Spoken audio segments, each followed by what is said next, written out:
I'm Evan Smith, the CEO of the Texas Tribune, and I want to welcome you to our exit interview with outgoing Fort Worth Mayor Betsy Price, the latest in our more than decade-long series of events, virtual for now, about politics and public policy in the state of Texas. We've had many great ones during this momentous year for news, and we have many more planned, including the next episode of our Instagram Live series tomorrow, April 23rd.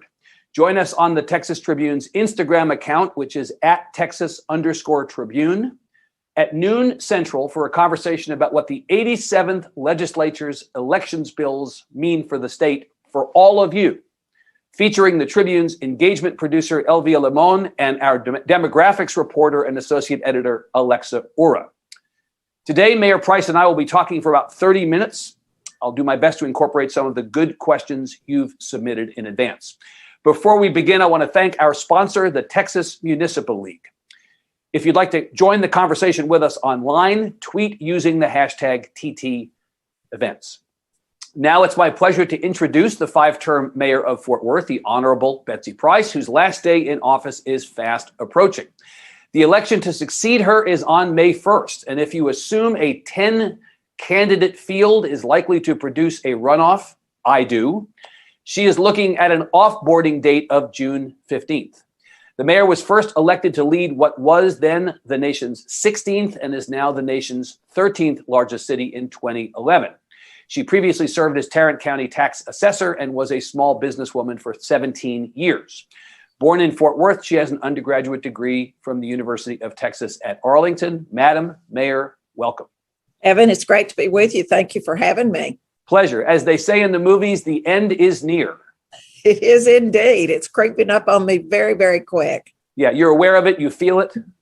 Yeah, I do. You know, somebody the other day said, "Are you packing and are you getting ready?" And I said, "No, I hate long goodbyes. And I'm going to work right up to the end. And the Monday before I go out on Tuesday, I'm going to bring my boxes in and pack up my office and be out of here." I always imagined you like that woman in the internet meme who tosses a match over her shoulder. The whole place goes up and you just walk away, right? At the end, it's going to be the end.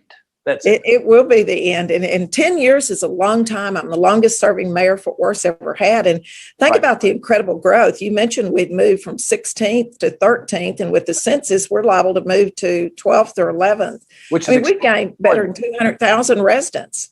Yeah, it's amazing. How hard was it, Mayor? I know you love this job. We've had the opportunity to talk about it many times over those 10 years. How hard was it for you to decide it's time to pass the baton to somebody else? And why did you decide to do that now? It was a very hard decision. I mean, I've toyed with this off and on for 4 or 5 months. And finally, after Christmas, I had a chance, my family and I, to really sit down and talk about it. Yep. We just felt like the timing was right. I mean, Evan, I think you've heard me mention that I have 6 grandchildren and 2 of them are now teenagers. And I'm looking at them and thinking, good gracious, they were 3 and 4 when I took office and they're going to be gone before I know it. I don't want to miss that. My husband is still working too, but we want a chance to travel. And there are other good people. There's never going to be a perfect time to leave. I mean, I thought, okay, last time I thought maybe I should go then, but I consider myself really blessed that we still had someone with experience here to get us through this pandemic. So it was a hard call. There's no perfect time, but now's the time. It's right with my family, and I think it'll be right with our community. So if I took you back to the beginning, Mayor, to the day you first set foot in that office, would you say it's gone the way you expected? Oh, I don't know that anything ever goes exactly like you expect it to. I think it's pretty much gone. I went back before my State of the City in February and looked at my swearing in speech that was that July of 2011, and everything we promised on there, we've been able to accomplish and more. So I was very, very pleased to be able to go back and review that and say, we really did stay on track and we've done what we said we would. Right. But of course, as you point out, nobody could have predicted the pandemic. Nobody could have predicted the economic downturn, all the things that have just happened in the last 13 months, let alone the last 10 years. Surely, if you're the mayor, you've got to be nimble enough to pivot in the direction of things that you don't know are going to come your way. Oh, absolutely. Just because we stayed on target with what I had planned doesn't mean we didn't do a lot of other things. We've been incredibly flexible and able to roll with the flow and handle situations where we can. Yeah. And I think that's one reason that I was returned to office. We just keep an even, steady keel. Somebody laughed the other day and said, well, I don't know what we're going to do without Mama Bear, who keeps us all anchored. So that you do have to be nimble, and things have really changed. Just the growth along in the city, the new people coming in, you've got to be nimble enough to handle that. And then the pandemic on top of that, and the ensuing economic recovery that's going to come with it. Yeah. I'm sure, Mayor, as you're heading toward the last day, that you're sick of answering this question. I know I'm not the first person to ask it, but indulge me, please. What has been the biggest success you've had over the 10 years, if you had to identify one thing? And what is the biggest failure or the biggest mistake you've made, or the thing that you'd like to have back? You know, the biggest success is hard to identify because we've had some incredible successes, from the opening of the new Dickies Arena, our public-private partnerships, Sundance Square, Chisholm Trail. But I'll have to say the biggest success has got to be the public engagement. I've spent more time out in the community talking to people, walking with them, having coffee with them, clearly riding my bicycle because, you know, I'm a cyclist. Right. But getting out and learning what it is that they want. And I think that's been incredibly helpful for us as we try to shape the vision for the city. You just don't govern well behind a desk. You got to get out and figure out what people, and I'm very proud of that. I'm very proud of our community health with our Blue Zones initiatives. Our biggest failures, it's hard to look back and have regrets. I think if you look back at what didn't go right, you don't look at it as a regret. You look at it as a learning opportunity. Right. But the first big racial issue we had with the Jacqueline Craig instance, I'm least proud of how we handled that than I am of anything else. But we learned from it. But what would you, so that's good. What would you do differently if you could go back and undo that? What would you do differently? I think we took it a little too lighthearted. Not that we were lighthearted about it, but I don't think we realized the depth of the anger of the community at the time and how widespread social media was going to be with it and what it would do. We quickly got on it, but the first 48, maybe 72 hours, it wasn't that we were blowing it off. It was just that we didn't have a really good feel for it or really good communications. But I will tell you that when Tatiana Jefferson was killed, that tragic situation, we were so much better prepared, and the contacts we'd made in the community, the people who were really angered by it, who could help us with the community, was incredible. Our response was 100 times better with that than it was with the first one. You know, it occurs to me, Mayor, that over the 10 years you've been in office, Fort Worth has changed significantly. We talked about the population changing. We'll talk about some other aspects of change in a second. And the state has changed. Yep. And just being in politics has changed. Have you reflected on that? I mean, really, the time that you're walking out the door is so different in every respect from the time you walked in the door. Yeah, it really is. I mean, the whole nation and the state and the city, too, are much more polarized, Evan, than they've ever been. I've actually been in public service for 21 years because I was tax assessor for nearly 11 years first and then 10 years here.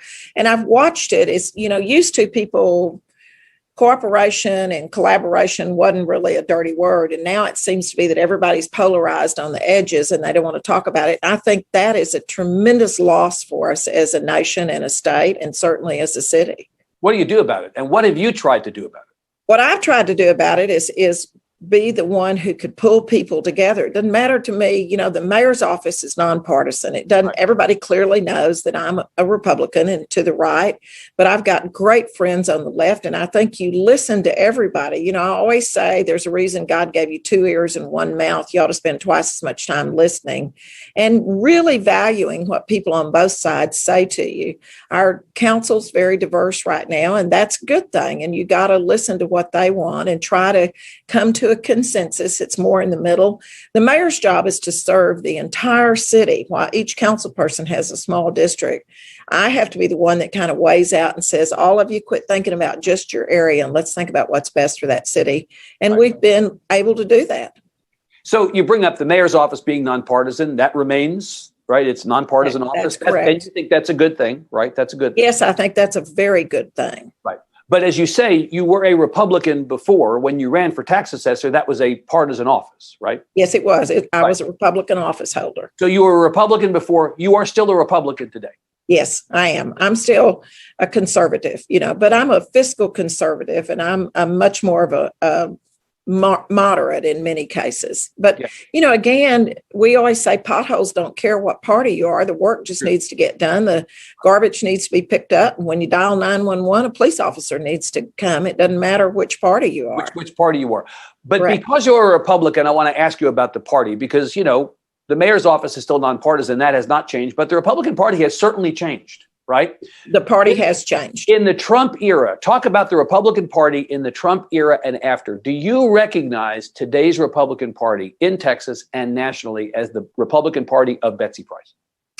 Yeah, I still recognize a lot of it. I think a lot of Trump's policies were good. I think personally his own issues probably drove a lot of that. I think the party's gotten more divided and more pushed to the side, and that concerns me a lot. But Evan, you're seeing it on the Democrat side too. I mean, they're more pushed to the left. I just think we've all got to get back to where we can talk civilly to each other and work together.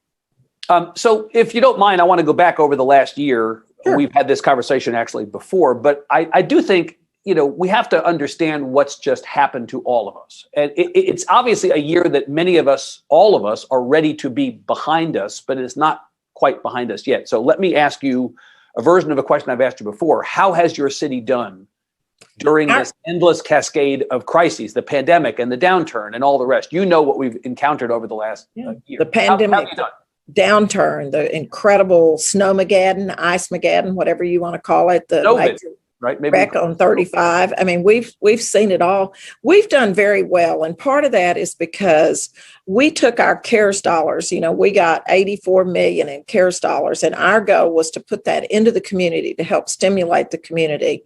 We put 34% of ours directly into small businesses, $55 million.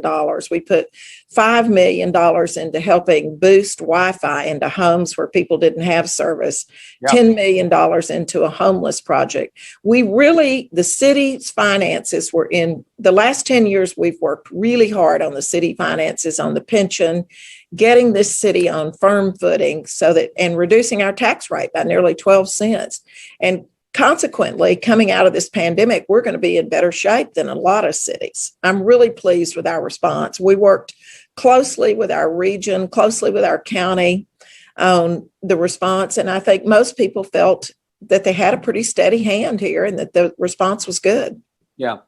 So how has the state done? If you think the city did pretty well, you obviously have got to work with the state, always work with the state. And the state had a number of moments over the last year where there was controversy, whether it was around implementing something like a mask mandate or then eliminating the mask mandate, questions around how vaccines have been allocated. I mean, how, and then of course the storm response at the state level.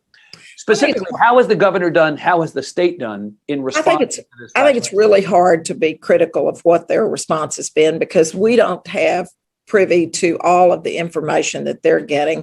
But I will say, I think they've had their fits and starts. And I think that on the front line as a mayor, you don't have that capacity to do that. You got to drive a message home and try to make your citizens feel pretty secure about it. We've worked closely with the state on so many levels and done, some of theirs has been very good and others have been questionable. I made no bones about it that I thought they lifted the mandate a couple of weeks too early. I would like to have seen it stay through spring break, but clearly they had better numbers than we did because we've been okay with it. So, but the state's our partner and we've got to work with them. Early on in this last March of 2020, the state pretty much turned it over to the cities to handle this. And I co-chair the Big City Mayors Group. Yes. And within 24 hours, we had the top 6 cities we had a stay at home and a mask order issued that stayed in place for about 84% of our residents. And it was a very good response that particularly came out of the mayors. Well, again, that's the difference between being a state official and a local official is that local officials are truly accountable every minute, whether you're in the supermarket or in church or wherever else. You have a different set of concerns and a different set of feedback loops, right? Yes, we really do. You get your feedback.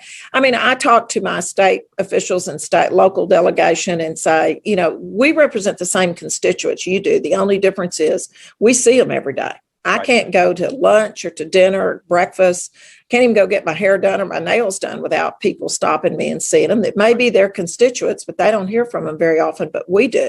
Or they show up at your home. I mean, I had protesters at my home last year. Yeah. That's the world we're living in right now, right? It is. So on this question of the governor and states and cities, while we're talking about this, you've served in your current job longer than the governor has served in his. But generally speaking, your time in office has been defined by the rising tension between the state on the one hand and cities on the other hand. This local control fight has been one that this governor in particular has waged loudly and proudly. The difference is, Mayor, that you're unlike a lot of other big city mayors in Texas in that you're a self-identified Republican. Mm-hmm. You can't be pigeonholed or dismissed as a Che Guevara-like local official, which so many of the state officials like to say about local officials. Well, they're just a bunch of Democrats or liberals or whatever else. Has the state gotten into your lane and the lanes of your fellow mayors too much in the last few years? If you say it as a Republican, it comes out differently than if another mayor says it. So what do you think? It's hard to say that it's too much, but really, I think they don't understand what goes on at the local level. I mean, I do think there's a great need for good officials at the state to direct the policies, but I think they really have to be listening to their local officials. And we have pretty good communications with them. And this push to do away with local control to take so much away from us is just a total misunderstanding. I mean, most recent Senate Bill 10 to take away the ability for us to have someone to lobby and represent us. I can't understand what they're thinking there, why they don't see us more as a partner in that case than most cases. We can give them great information and we want to partner with them. Well, they just don't want to see taxpayer dollars go to an effort to, in their mind, prevent tax cuts or whatever else. I mean, they've made clear why they think you all are not responsible enough. But for some reason, they're painting us all with the same brush as maybe one city who spent lots on it. The rest of us don't. Our lobby efforts amount for 0.0084% of our budget. Right. It's almost nothing. And yet I can't be in Austin all the time to lobby. I've got to be here on the front lines working for my citizens. So I would say as a Republican, that's where we've differed the most, not just on the lobby effort, but really on the fact that cities are their partners and they really need to be listening to their mayors. If they've got an issue with one city, don't paint the rest of us with that same brush. So let me ask you now about the federal government. And specifically about this administration, the Biden administration. There have been two pretty significant efforts so far in the first, less than 100 days. The American Rescue Plan, which has already passed both houses and was signed into law. And then the American Jobs Plan, which is just rolling out. Not a lot of Republicans in Texas have had kind things to say about either. Do you have anything nice to say about those? We've taken those dollars and invested the ones we've received so far, and we're looking at what's going to come to us under this next one and put it back into the community to help jumpstart our economy, to help our small businesses, our entrepreneurs recover, to help our residents with rent and all kinds of things.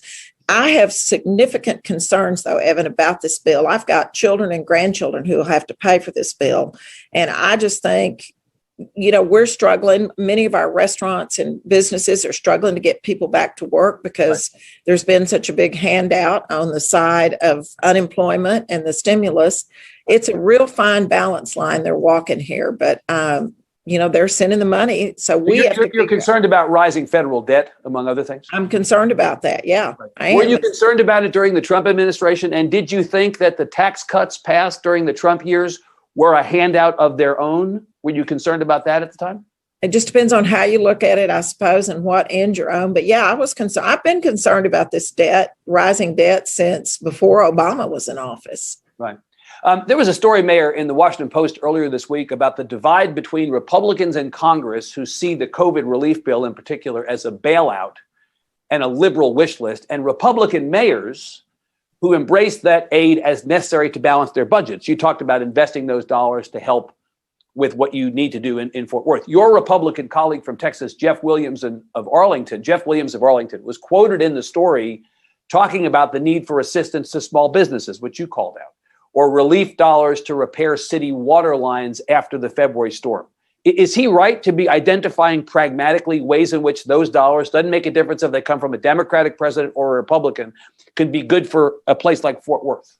Sure. I don't think that it matters who they come from, but I think they've got to be invested into what the real need is. There shouldn't be invested in trying to balance your budget. They got to go back for maybe overtime that we've used for the response on this to get our businesses back on firm footing, to help save our entertainment area, convention business bureau. And that's, we've worked hard saying, don't give us a lot of fluff on things we don't need, but let us put it into what's really going to change our city.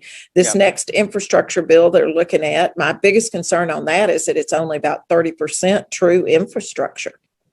But of course, they define infrastructure more broadly. I mean, they talk about broadband as infrastructure. You yourself called out the importance of broadband in your community. Of course, over the last year, we've seen how important broadband is. So you're not okay with spending money on that? No, I'm okay with spending money on that. I'm not okay with the infrastructure bill having millions and millions, if not $1 billion, for Medicare and Medicaid. Why is that in an infrastructure bill? Right. Well, I guess they would probably argue social infrastructure, but peace. I hear you. Yeah. Mayor, let me ask you about Tarrant County. I understand you're just the mayor of Fort Worth, but the county is the focus of a lot of people's attention in Texas for a couple of reasons, and particularly the ways it's changing.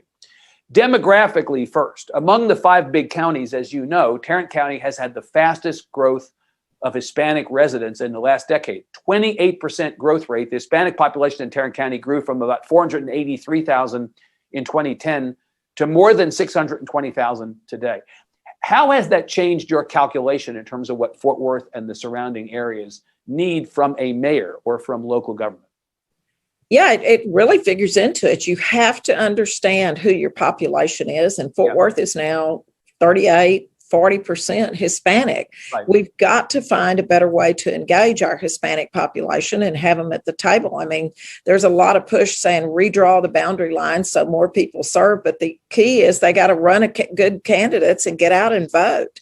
So I mentioned earlier that public engagement had been one of the hallmarks that I've had. Part of that is the outreach in the Hispanic community.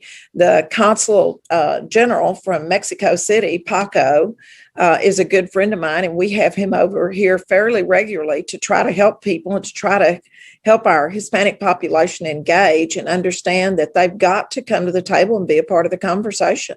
Right. But does a more diverse county or a more diverse city change your calculation around the agenda or the ordering of the items on the agenda? No, not necessarily. I mean, this is a diverse city and a diverse county, and I think that diversity really is what fuels the fabric of our community and who we are here. And I think we've always taken into that account. But I think, different issues ebb and flow depending on what's on the forefront right now. But you got to take everybody into consideration as you govern a city or as you guide a county. So demographic change is one fact of life in Tarrant County these days, and political change, weirdly enough, is another. This is the most conservative large county in America. But in each of the last 2 elections, the top of the ticket races, a Democrat narrowly won. Beto O'Rourke narrowly beat Ted Cruz in Tarrant County, a shocker. I believe Joe Biden was the first Democrat to win Tarrant County in a long time since LBJ in 64. Yeah, that's probably true. Right? What is going on? Is Tarrant County turning blue? Or is that just more situational? Was it about these 2 races or these 2 cycles? I really think, if you look down the ballot, you're going to discover it's a lot more situational. It's about those 2 races, particularly because the rest of that ballot is pretty solidly red. It may be a little less far right on the red side, but it's still pretty solidly red candidates. Yeah. So you're not concerned as a Republican that this county or this city that you've led for the last 10 years, which has been led by largely conservative, not exclusively, but largely conservative folks, is going to suddenly turn into Travis County? No, I'm not. I'm not concerned that we will. This is a community that has great character and great interest in maintaining the fiber of this community, not just Fort Worth, but the county as a whole, right, and who we are. We're different from the other big cities. We really are. And I think people see that. And what they're really looking for here is good governance and good leadership who understand the people of Fort Worth and Tarrant County, and will continue, even with the new growth we've got coming in, but we'll continue to build the quality of life we have here. Okay. Mayor, I want to ask you about a couple of issues at play in the legislature. Just up the street, a couple blocks from me right now, they're meeting today to talk about the budget on the House side. And obviously, we've got about a month and change left on the session. And there have been a number of issues that have spiked up. And you're always candid when I ask you about these things. And so I'm going to expect candor from you again today. Let's do this kind of quickly run through. Sure. I want Mayor Price's position on this. And remember, you're not running again, so you can tell me the absolute truth about what you think. The House has passed a bill allowing permitless carry of handguns. The prospects for it in the Senate right now are TBD. Are you for this or against it? Would it be good for Fort Worth or bad for Fort Worth? It's hard to tell how it'd be for our community, but personally, I mean, I told you I'd be candid early on. I think people that are going to have a handgun ought to have a license. I'm a open shooter. My husband shoots competitively, and I do too. And I'm a pretty good shot, and I carry a pistol most of the time.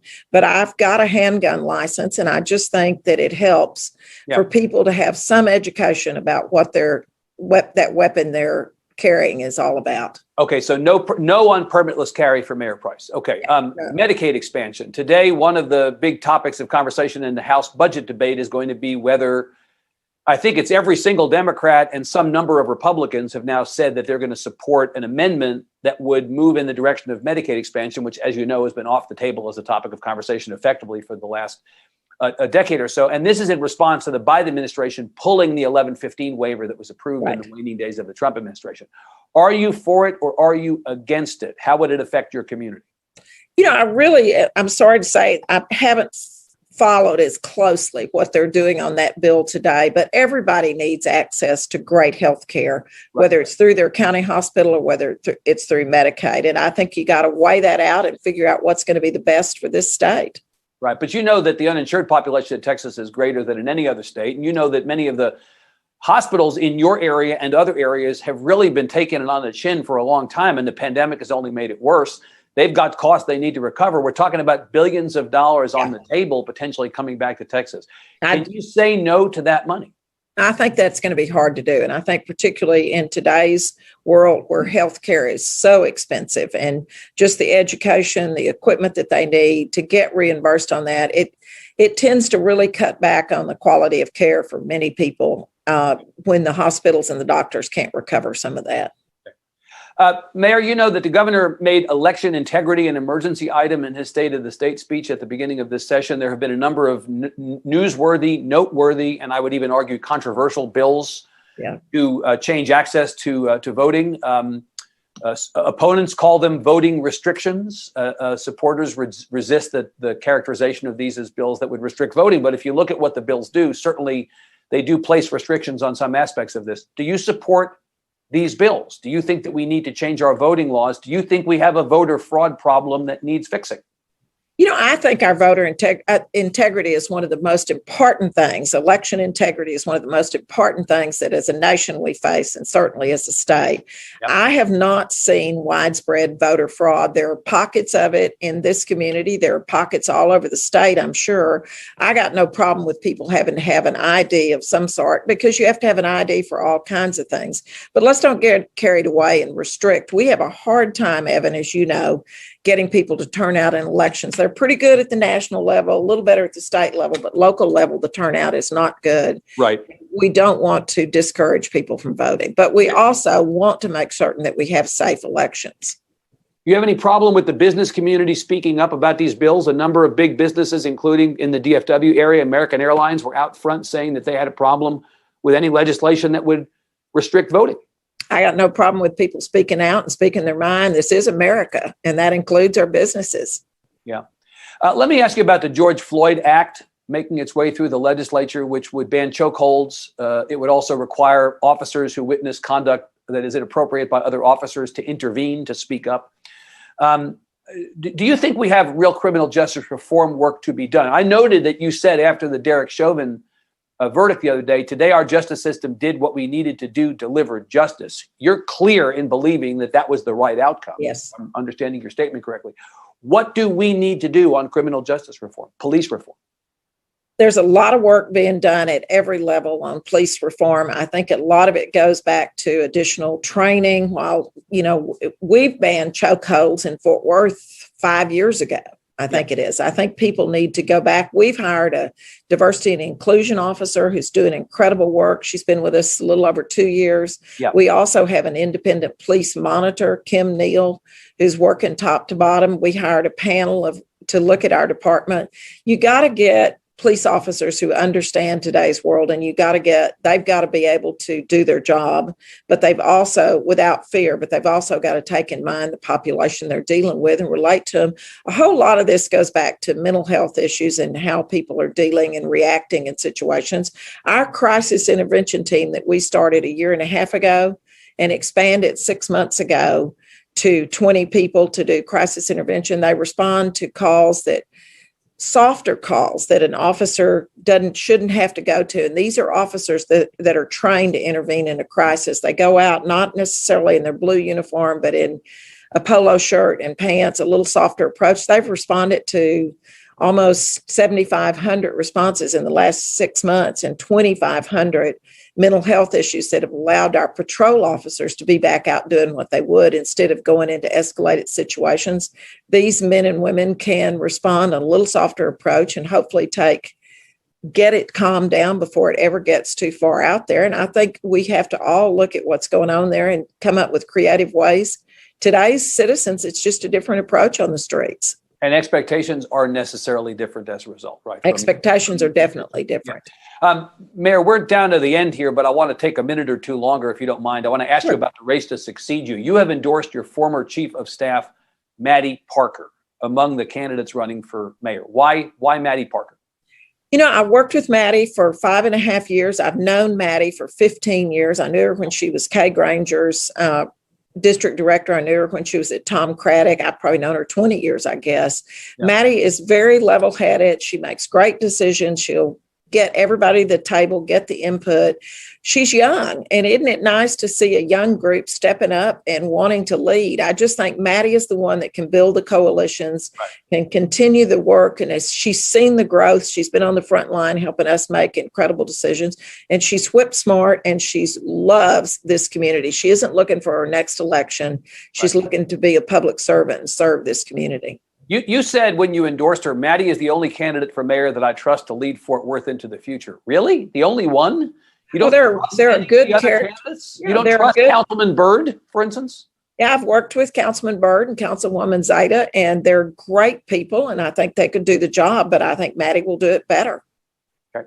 Are you done, Mayor, when you get out of office on the 15th? Maybe you and your husband go off and take a long vacation. Are you thinking about running again, or are you absolutely done with that? Oh, Evan, I doubt if I'm done. I say I'll take 6 months and travel a little and play with my grandkids. My husband says I'll last 6 weeks. I've been doing something to serve this community all my life. Right. I'll probably do something else, whether it'll be on the private side or the public side. I don't know yet.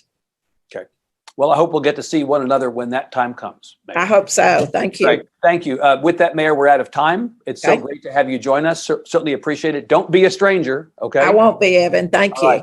Thank you to our sponsor of today's event, the Texas Municipal League. Thanks to all of you for tuning in. Thanks to my colleagues at the Texas Tribune for their great work making this event happen. To keep up with the Tribune's coverage of this crazy moment in politics and public policy, visit texastribune.org. or sign up to get the latest news from the legislature in your inbox at trib.it/ledge. Stay safe, everybody. See you soon.